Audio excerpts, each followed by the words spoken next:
Would you do it again? Phone rings. Hey, we'll give you Devers. We want Kyle Harrison. That heap of rocks you got in your bullpen you call Jordan Hicks. Oh, a couple kids on the farm that we like. One of them's years away, so we'll take a flyer there. And, your first-round draft pick, just this last draft. Right. His name's James Tibbs. Who was the other guy? He's a flyer. I don't even know. I'd have to look it up. It was just he's a flyer. Single A. Yeah, okay. Single A, yeah. But James Tibbs was Buster Posey's first-round draft pick. Right. It appears Buster nailed it. He's just not on the Giants anymore. Exactly. Yeah. I mean, would I do it? It's too easy to say right now in this moment with him struggling so much and Tibbs with an OPS of 11-something in AAA. And Tibbs would be a major leaguer if it wasn't for the fact that he's blocked by 9 different guys with the Dodgers. So would I do it? No, I wouldn't do it. I actually don't know. You might be right. It's still very early for Tibbs. He's a baby. He's been meteoric, dude, his rise. He's absolutely killing all baseballs. Right. Killing them. And with the new trend in Major League Baseball of, I don't care how old you are, if you're hitting the ball, you get to come up. And the Giants, maybe they should do that with Bryce Eldridge, but again, he's kind of blocked by Casey Schmidt and also maybe Encarnacion who can DH, but certainly Raffy Devers. It's a little too prisoner of the moment for me to say, no, I wouldn't do it, but I'm going to say, no, I wouldn't do it. And it's easy to say now. Really? I mean, look, they owe him $250 million. Yeah. And that's for this year and 6 more years. And he is blocking Bryce Eldridge, and he can't hit. The best thing he does right now is break bats after he strikes out. I would still do it, but can I push back on one of the things that you said? He not blocking Bryce Eldridge. Raffy Devers is not blocking Bryce Eldridge. If Bryce Eldridge was ready, Bryce Eldridge would be here. I'm going to lose my bet. You said by the end of April? I said he'd be up by May. And May is Friday. Right. He's not coming up by Friday. I don't think so. Maybe breaking news sounder goes off tomorrow. Sure. He struck out 3 times again last night. I look every day. I go check on Bryce every day. And Bryce himself made a prediction because you asked him when the first splash hit would come, and I believe he said before the All-Star break. He's got some time still. Right, which is, mid-July, so he's got all of May, all of June, and a touch of July. But it's too easy for me to say that, no, I wouldn't do it. But I'm going to say, no, I wouldn't do it. Okay. Because I don't know what's going on with Raffy Devers, but he's not the player he was in Boston. And I don't think it's the ballpark because he's not making enough contact to where you could look at it and go, oh man, he's getting Oracle parked. He's hitting so many balls into Triples Alley that are 110 exit velo, and he's just having a lot of buzzard's luck. He swings and misses at fastballs. Yeah, I'm with you on that. And actually, you can go ahead and cut that point that Dibbs just made, Grandy. Save that. That goes for everybody forever. I don't want to hear that. Getting Oracle parked? Good Lord. Is Casey Schmidt getting Oracle parked? No. I mean, Brandon Belt got Oracle parked more than anybody, but he was still a good player. I mean, I know a lot of you didn't like him. Oh, Brandon Belt, he has his own day. He had his own day. That comment he made when he was I got my day now. Right, so because somebody asked him about the belt wars, and he's like, Carmen Q was the one who had his back through all those years, and he's like, all you people who are still against me, I got my own day. So that whole thing is over. Basically, I win. I got my own day. Did he say tough? Yes, he did. Tough kitties. Tough kitties, but not with a K. With a T. Yeah. And that's... What a bumpkin. I love him. And my father, rest in peace, used to say that. Really? He would say, tough Schmitty said the kitty, but the milk was good. That was one of Dwayne's go-tos. Rest in peace. That's tremendous. Dwayne would be 91 today, so... Oh, today was his birthday? No, I mean, back in January. Okay. But he still would be 91 today. But that was one of Dwayne's where, you would complain about something and he'd say, tough Schmitty said the kitty, but the milk was good. It's like... Okay, great. It's longer than it needs to be. It's kind of a fun little ditty, though. It's just a little over the top. But I mean, he brought it home with the milk, and it's it was tough. But if you worked through it, you would get the milk, and the milk was good. So that's how that went. The other thing, we can see, we're Giants fans. We've been at this ballpark for 26 years. We can see what's going on If you crush balls at 105 miles an hour out to Triples Alley and some of them get caught, we're going to tip our cap. We're not dumb. Plus Rafael Devers, you know what he's always been great at? He's always been good for 27 to 38 home runs. You know what he hits even more of? Doubles. And he's not doing that either. So, no, we're not doing ballpark. I'm removing that from the multiple choice board. We're not doing like that.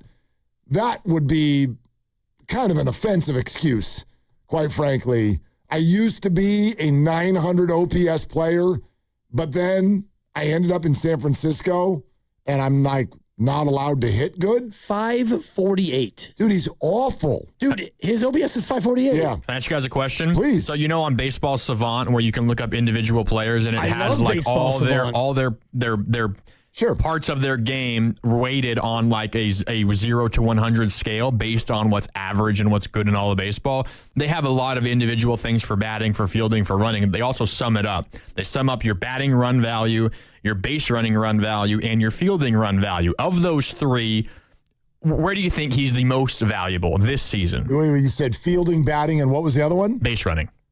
So those three aspects of his game. Essentially, most batting. Valuable? Yeah. Of the three, what's he best at this year, according to baseballsavant.mlb.com? There has been so little of the base running, but he has beaten out a few hits, and I'll guess. And fielding has been fine, not great, but fine. So I'll guess base running, then fielding, then batting. I would go fielding, then. I guess base running. Batting has to be third. Has there been enough base running to qualify for this metric? I don't know exactly how the qualification works, but Tibbs is spot on. Fielding is his most valuable. It's in the 19th percentile, but that is the most valuable. Oh, geez. That's very bad. Wait, his base running has been that bad? His base running is in the 14th percentile. It also takes, it's not just you're making bad decisions, but it's also you're just not very fast and you're not making stuff happen on the base paths. And his batting run value is in the 1 percentile. The 1th percentile. 1th. Which reminds me of my entire childhood on the growth chart where I was in the 1th percentile for height. I just. Sucks. This is why we can't talk about Oracle Park. We can't.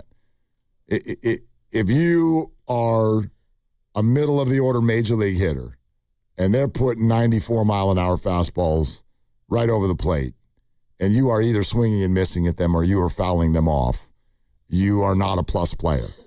Now, I'm not going to spend today ripping Rafael Devers. Rafael Devers is he is a great baseball player. But something is wrong. Something is terribly, terribly, terribly wrong. 95.7 The Game breaking news. Giants related, and tonight's game has been postponed. There will be a doubleheader tomorrow in Philadelphia. Giants and Phillies not playing tonight due to inclement weather. Okay, when Grandy hit the thingamabob, what'd you think he was going to say? I want to share with the listeners, when that thing goes off, about 85% of the time, me and or Dibs will know. You always know. I almost never know. So sometimes it's you and Grandy who are always in lockstep. I'm 5%.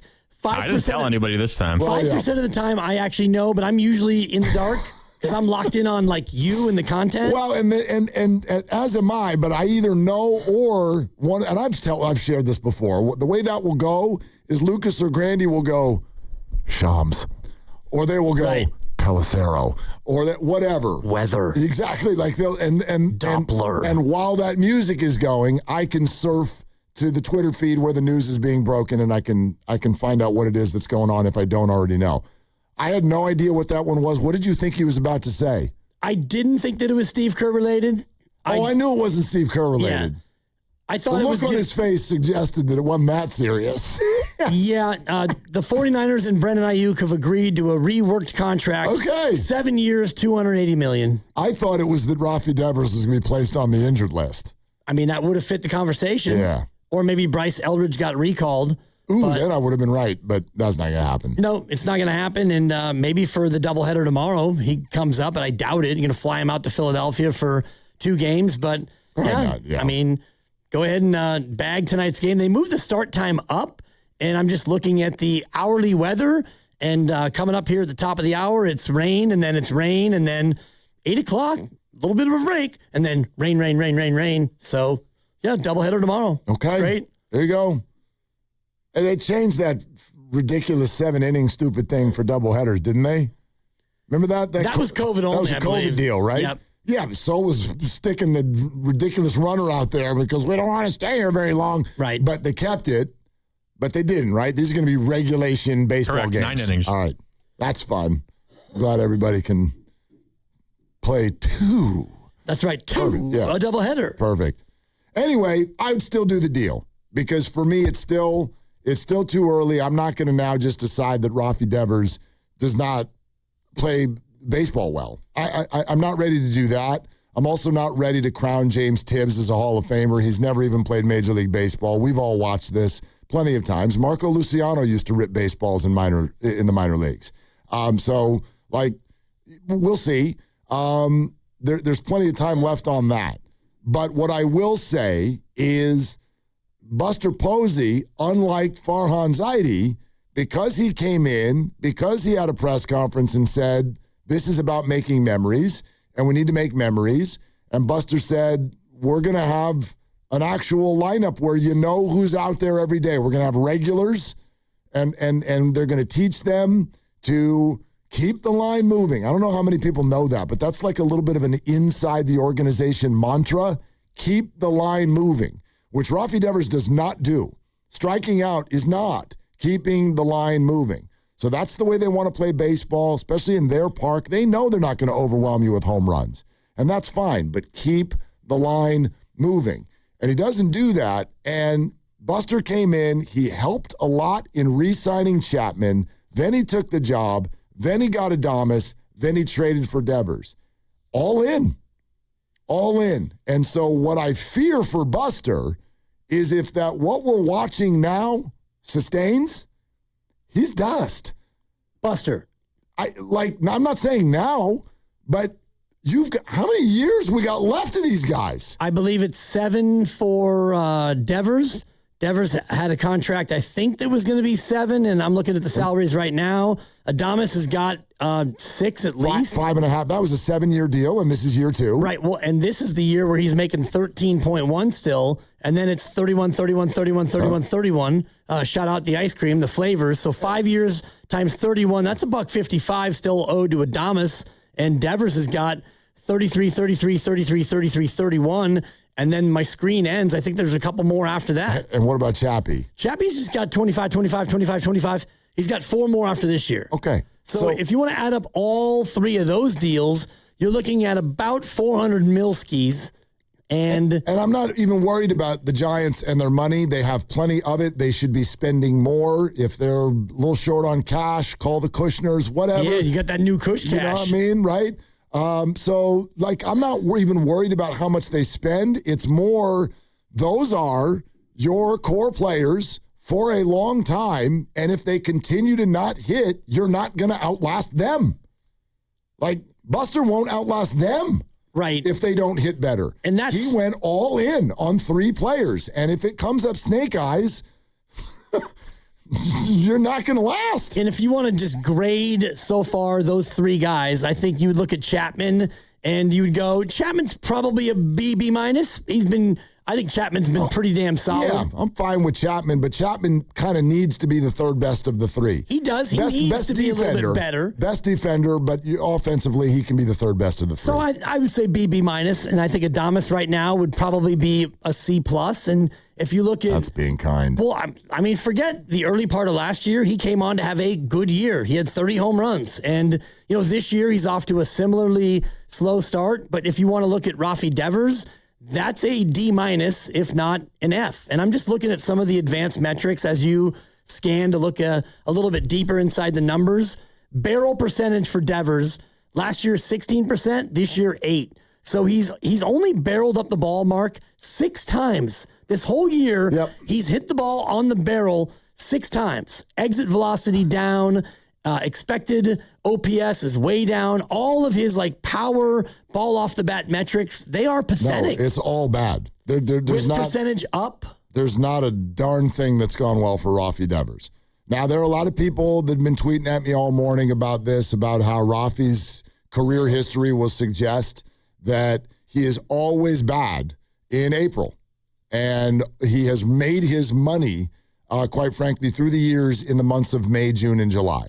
So apparently Friday, he about to bust the freak out. And if that happens, great. Then we'll stand down. I'm not here today. It's way too early for, I think, the large sort of sweeping statement of any of these three players or Buster Posey for that matter. Throw in Logan Webb too. Like I'm not like proposing trades or hot seats or any of that. I'm simply saying Buster went all in and the early returns are really bad. And even so, you mentioned that Adames ended up with a good year last year. It's debatable. I know where you're coming from. Somebody finally hit 30 home runs for the Giants, so that's cool. But do consider what it means to have 30 home runs and have your OPS still be below 750. That's not good. You hit 225. I'm mindful of all the things Willie brings that aren't about his batting statistics. He is a solid enough shortstop. He is an unbelievable leader. He's the Gatorade guy. So, like, I am not out on Willy Adames. And I do think when he was signed, there was sort of the feeling of like, ooh, Willie is a great hitter. Willie's not a great hitter. Willie's a good hitter. He's a career 243 hitter. So, I like, he doesn't need to be Devers. Devers is a better hitter than Adames. But all of them need to be better than they are. And even Chapman right now, whose average is fine and he's brilliant at third base, he also only has one home run. And the flagship moment of the year was him cussing out Casey Schmidt at the mound. So, and, you know, okay, like, fine. Apparently Steve Kerr and Draymond Green literally box each other every Tuesday. So, you know, maybe this stuff is just no big deal. But Buster Posey's all in. And right now, he got a bad hand. Right, and you have to ask yourself, like, what's the problem? Shout out Marvin Gaye. What's going on? And Rafael Devers is now down below 600 in OPS, which is on base plus slugging. And so you look at even Adames and Chapman, these are guys who need to do damage. It's not enough to just have a good batting average. Like Luis Adames, batting average of 315, OPS of 724. That's what you're going to get from Luis Adames. That's fine. Love him or hate him, he's not a guy who's going to inflict damage. He's going to hit about 300. He'll have 170 hits on the year, and of those, 150 of them will be singles. Yeah. And so that's who he is. Chapman, Adames, Devers, those are your damage guys, and right now, they're just using a ball-peen hammer, and they're doing tap-tappa-tappa. And don't forget, the big concern about Devers was that he was going to have cement on his hands over at second base, and he's been... Arise, you mean? Yeah, Arise. He's sorry, what did I say? You said Devers. Yeah. Arise. And he's been very good. Very, very good. Very good, Granny. If you don't want to call him a gold glover because you don't like his range, that's fine, but he has been, at minimum, highly reliable. Yeah, and second base. He's made some very good plays. Like, it's fine. We can say it. Luis Adames has been probably Buster Posey's best signing so far. I mean, yeah, and that's, not that that's sad, but that's the reality of it. Yeah. And that's the situation you're looking at. And so you've got some punch and you've got some Judy and then you've got the thump and you need your thump to actually bring the thump. And Elliot Ramos is starting to bring a little bit of that, but it's Chapman, it's Adames, and Devers. You will go as far as those three can carry you with their thump. Yeah, Ramos is at 724 for the OPS, batting 267, 3 homers. He's going to be sitting around at 6th and 7th in the lineup. That I don't hate it. I know that he flirted when he first came up. It took him a long time to come up. People don't remember. This is the 2017 first-round draft pick. Man. This is 9 years ago that the Giants drafted him. That was like 3 shows ago for me. Seriously. That was different. I wouldn't even live here yet. That was early Joe Low and Dibbs days. Yeah. I hadn't even gotten back home yet. I was still calling him Elliot. Heliot was my favorite. Whatever. Heliot. Helio? Elio, that's the other one I get a lot. Elio Ramos. It's just Elliot. Yeah. But anyway, yeah, he's fine, but he was an all-star right when he came up, and so that was great. But anyway, let's go to Nick in Berkeley. Nick, thank you for calling. What you got, Nick? Hey, man, so the main problem is that the manager, like, what is he going to tell these players? I mean, you can't be giving them, like, college lingo and the rah-rah speeches, you know what I mean? Like you mentioned to me earlier, of course not, you know what I'm saying? Like Bruce Bochy has a calming effect. Hey, he's just calm, call you in the office, talking up. He's not addressing the team as a whole. You know what I mean? This guy, what could he possibly tell these players in making adjustments? That's for unless we got some older veteran hitting coaches, and I don't think we got a good hitting coach since Bochy was around, even then. But my whole thing is this: does Devers need some contact? Because if your eyes slip just 1%, it's going to really affect your hitting, man. And he hits basically the same night and day, so it's not like a night vision thing. And he usually hits better on the road than at home. But it's like, dude, he hit pretty good at home last year, but maybe his eyes are just slipping and he hasn't noticed it. Just 1%. I don't know, Nick, thanks. I don't know if he needs contacts. He needs to make contact. Right. I'll say that. I have no idea about his eyes. I don't know what's going on with Raffy. The Vitello thing, I'm going to push back on at this stage. We're 29, 28, whatever it is, games into his career. I think that his belt is starting to fit a little bit better over there in the dugout. As far as the whole, what's he going to tell people? Look, Tony knows baseball. He's not a dummy. They didn't hire somebody who's just I don't even know what we're doing here. He's fine. Styles make fights. There's no bigger Bruce Bochy fan than me, but that's not the only way to do it. And this is a different group. And that for me, that's just a big, huge we'll see. I haven't seen anything happen yet where I'm like, oh, God, Vitello his pants are around his ankles in this conversation. I see a dugout that looks like they're responding to him at times. His working of the bullpen right now is largely working. It's actually been the best part of the team. And I like what he's done as far as, for example, yesterday where you're facing a lefty, but Jung-Hoo Lee's been on a 2 or 3 week heater. And even though he's a lefty facing a lefty, you lead off with Jung-Hoo Lee because he's been hot instead of, playing the old spreadsheet game. And it's not only are you not going to lead off, but you might bat seventh and you might actually sit because we're facing a lefty. No, you're on a heater. You lead off and let's see how it goes. And it didn't go great. The team got 2 hits and you got shut out. It didn't go great for anybody. Right. But I do like the fact that he is letting players who are doing well go ahead and get another shot at it. And I know today that pending the game that actually got rained out, postponed till tomorrow, Jung-Hoo Lee was in the lineup and he was going to bat seventh, I believe. So you gave him a shot at leadoff against the lefty, another lefty today, and you're going to shuttle him back down the lineup. I do like that Vitello's kind of letting his guys go out there and stay hot.